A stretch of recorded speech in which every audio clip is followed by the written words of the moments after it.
Bienvenue à la troisième vidéo sur le marché de l'or. Donc le 6 août, là on est le 6 août et je commence toujours par 5 heures du matin juste pour avoir une idée de ce qui s'est passé en Asie sur le marché de l'or. Alors ce qu'on constate tout de suite, c'est que le marché de l'or est résolument baissier et donc on a l'indicateur ici à 38, le Belkhiat Trend qui est rouge, et également la 209 est tournée résolument vers le bas. On constate que malgré des volumes ici importants qui devraient freiner la baisse, on a quand même un marché qui tombe et c'est important de le souligner. Donc on doit faire attention. Le marché a un biais baissier pour le moment, à moins qu'il y ait quelque chose d'exceptionnel. Donc on va lancer le marché, on va voir comment on va intervenir dans le trading. Voilà. Donc là, c'est lancé. On va surveiller de très près ce que le marché fait. On va regarder les volumes. Attendez, surveiller les volumes ici. Pour le moment, à ce niveau-là de volume, il n'y a pratiquement rien. Bon, c'est normal, on est 5 heures du matin. Donc, il n'y a pas grand volume. Les volumes, c'est à partir de 1000 sur 5 minutes. Donc, pour le moment, tant qu'on est en dessous de 1000, il n'y a pas vraiment quelque chose d'extraordinaire. Donc, on regarde. On a plus envie de vendre pour le moment, puisqu'on a un mouvement comme ça. Mais on aimerait bien pouvoir vendre sur un pullback. D'accord? Mais pour le moment, on n'a pas de situation intéressante. On attend de voir. On regarde les volumes surtout.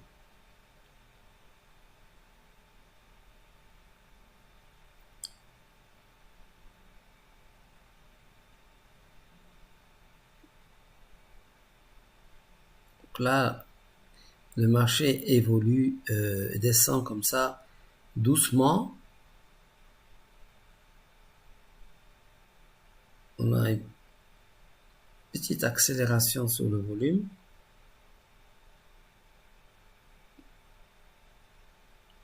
Mais tout de suite après, le marché revient.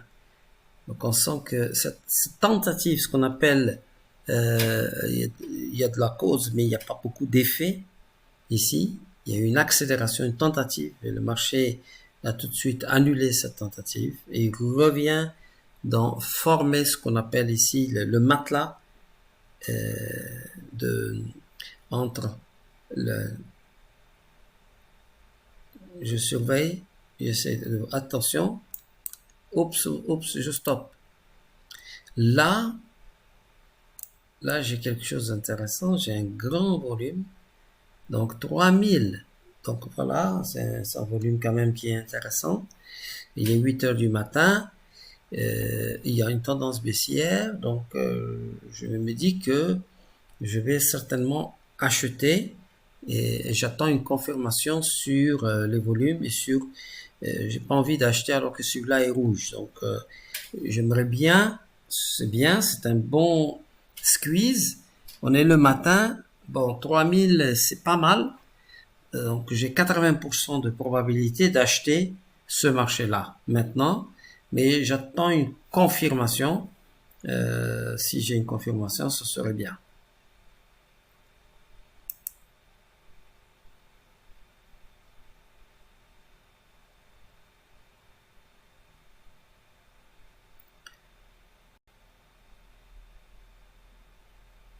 On sent qu'il n'y a pas trop de volume. Vous voyez là, vous voyez, il n'y a pas beaucoup trop de volume. Le marché ne veut vraiment pas décoller. Alors qu'ici, on a eu un très bon signal d'achat. Le marché ne veut pas décoller ici. Donc, regardons bien.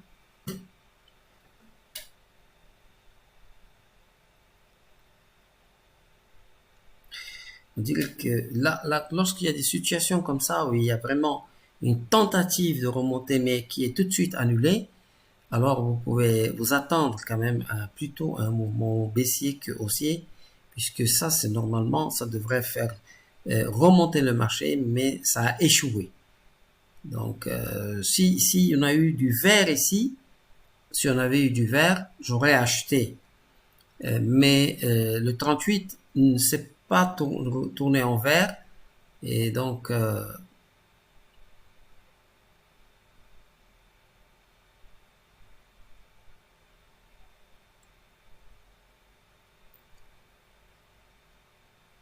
je regarde, j'attends le volume tranquillement.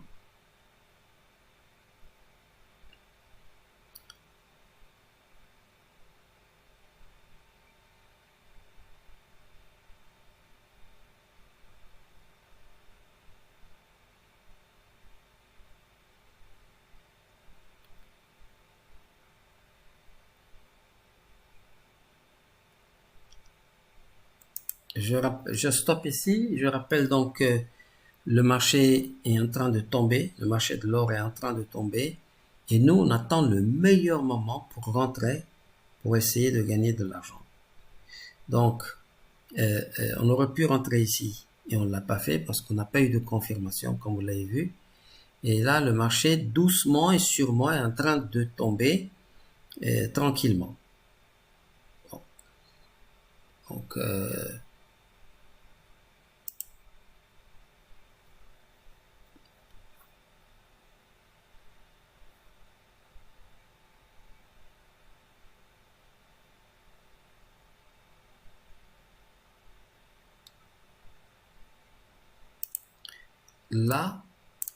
là, j'ai quelque chose de très intéressant.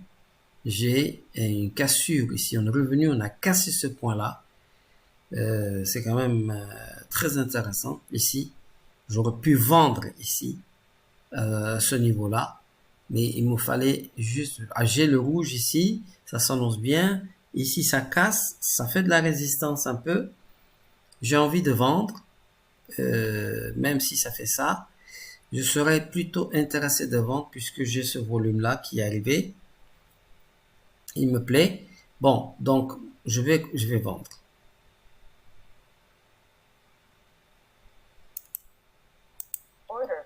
Voilà. Je vends parce que j'ai cette cassure-là. Ça peut être un début d'impulsion. J'ai le volume. On a cassé ici. Le marché remonte. Mais je suis toujours ici. Je suis toujours rouge. J'attends de voir ce qu'il fait. C'est des petites bougies alors qu'on est midi et il n'y a pas véritablement encore de volume. Donc, même si ça monte comme ça, des petites choses, ça m'inquiète pas pour le moment. J'ai pas encore quelque chose qui va faire que je vais sortir. Vous avez vu, c'est des petites bougies alors qu'on est entre midi et 13 heures. Attention, c'est très important. Je stoppe ici. Là. Est-ce que je sors maintenant? J'ai vendu ici. J'ai le volume. Le marché revient. Mais j'ai pas de la force ici. Je vois pas. Normalement, on aurait pu ici, on a quand même. Regardons ici, on va faire comme ça.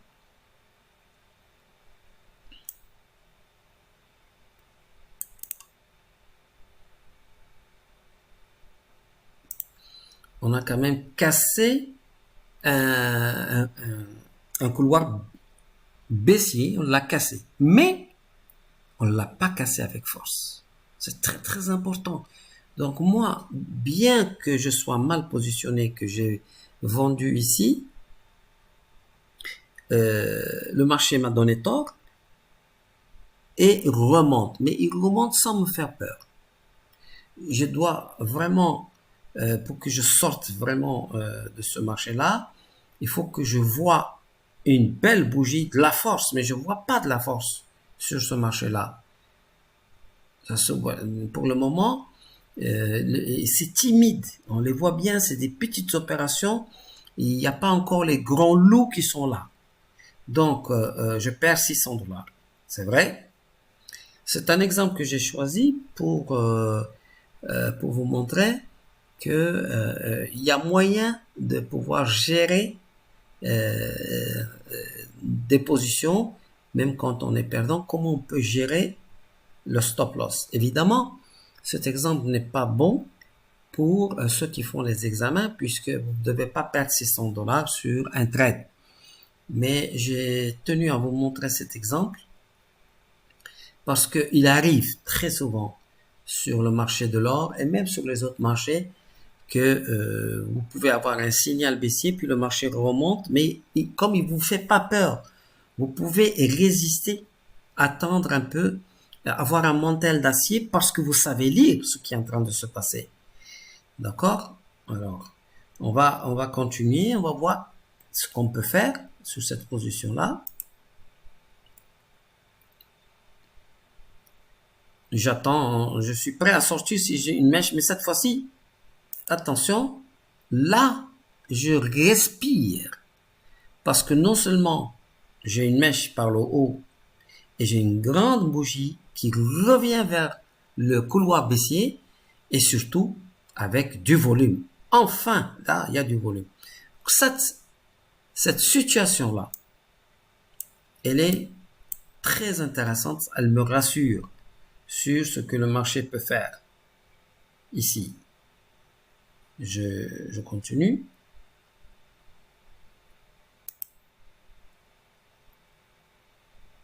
Hop! Oh là c'est allé très très vite. Mais c'est certain que là, je tiens un coup gagnant. Parce que le volume, il rentre avec force. Je ne peux pas me permettre, là, sur cette situation-là, on a ici, en fait, le squeeze. Le marché est allé taper ici et maintenant, il veut tomber. Donc, moi, ce que je fais, je vais doubler ma position de vente. C'est la situation idéale. Nous avons affaire à un début d'impulsion.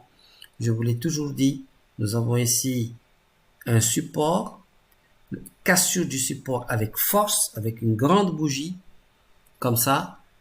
Et donc, je fais ça et je double ma position. Donc, je double ma position et je vois que le marché accélère, mais brutalement. Donc, j'ai bien fait. Ce que je vais faire, c'est que maintenant, je vais surveiller. J'ai bien le rouge. Tout ce que j'ai à faire, c'est de surveiller la prochaine mèche. Dès qu'il va y avoir une mèche ici, en bas, je vais sortir. Pour le moment, je vois pas une grande mèche avec un volume.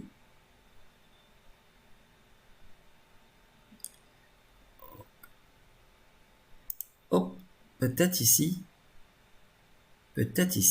ça me suffit largement. J'ai pas trop envie je peux attendre un peu parce que c'est pas un grand volume, mais je peux sortir ici. Je peux sortir. Je vais attendre un petit peu pour voir, mais c'est vrai que je peux sortir ici. Celui qui sort ici n'a pas tort. Il gagne quand même 4200 dollars. Donc, ce que je fais, c'est que je vais sortir une position. Je vais sortir une ici et je vais voir ce que le marché veut faire. Peut-être qu'il veut tomber davantage parce que là, c'est quand même une accélération très forte sur le marché de l'or. Donc, je vais sortir une position. Voilà. Je suis flat. Donc, c'est dommage parce que le marché tombe. Mais c'est pas grave. On va voir si on avait gardé une position. Où est-ce qu'on serait sorti? Pour le moment, on sort pas. On aurait sorti une ici. Je voulais faire sortir une et garder. Je regarde. Pour le moment, il n'y a pas lieu de sortir. Le rouge, il est rouge. L'indicateur ici est bien rouge.